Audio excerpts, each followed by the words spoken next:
Okay, and welcome to the vacuum cleaner review with Hoover. All right, let's unbox this bad boy now. Just unloading the attachments there.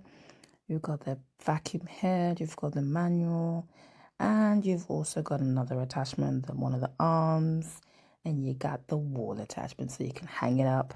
Look at the backless cylinder. Look at it, it's pretty. On the table here, we've got everything that's in the box. Okay, let's attach this bad boy. Very easy, as you can see. Just click everything together. Even your wonderful child can do it when they're doing their chores. Click on the bagless cylinder. You can see here this Hoover's got a wonderful nice on button which has two settings, and it's got the turbo mode. We got in action here, sucking up some dirt, seeing how the power actually works with real life dirt.